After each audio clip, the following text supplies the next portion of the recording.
This video is a response to a series of comments on Ron Paul and Ronald Reagan, which were made by Yourtreat2 on the message board of the video Ron Paul Still Ignored Jon Stewart Daily Show. Number 1. Ronald Reagan was not an anarcho-capitalist. He was not an anarchist because he reigned over a government which committed initiatory aggression and coercive taxation, whereas anarchy is opposition to force. And he was not a capitalist because he favored subsidies for stagnant industries and taxation of high-growth industries, whereas free market capitalism abhors both subsidization and taxation. Number 2. Ron Paul endorsed Reagan in 1980, but Reagan and his staff were so hostile to the free market and supportive of foreign interventionism that Ron Paul left the Republican Party when Reagan left office in 1988 and joined the Libertarian Party. Ron Paul is obviously not a reincarnation of Reagan, evidenced by the fact that they lived at the same time. Number 3. Ron Paul does not want to get rid of all social programs. Anyone who is now on Medicare, Medicaid, or Social Security, they will continue to be on it. People who have not yet entered the Medicare and/or Medicaid systems and/or have not retired yet will have the choice between welfare systems run by the states or opting out of the systems entirely and choosing free market medical insurance and retirement savings funds. Number 4. Ron Paul does not support deregulation of the industry that caused the financial crisis. He supports regulation of the banks and the derivatives market. He wants to abolish the Dodd-Frank Act because it prevents transparency with regard to those things.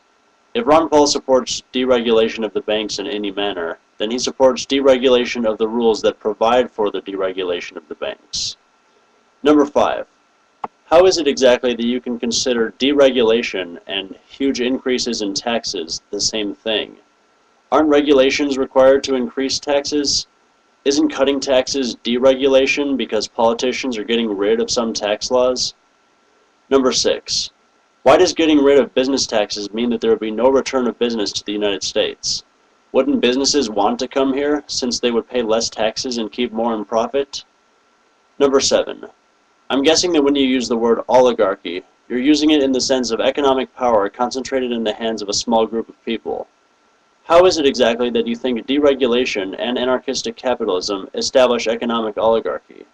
Does it always happen, or does it only happen under certain conditions? Are economic oligarchies established by force, or do economic oligarchies occur naturally and are only secured and perpetuated through the threat of force? Can economic oligarchies be established by anarchy and force at the same time? Do you define anarchy as force? Can you conceive of any situation in which businesses could be regulated without the use of force? I don't know, perhaps when they want to set up shop within a given territory which is legitimately governed by its citizens through contract law and have no choice but to consent to such government's rules because of the high incentives offered for successfully breaking into that market? Number 8. Do you seriously think that globalization has anything to do with anarcho-capitalism and free trade? Government-sanctioned privatization has nothing to do with the free market, because it occurs through the threat of force, which is antithetical to freedom, and, by extension, to the freedom of the marketplace.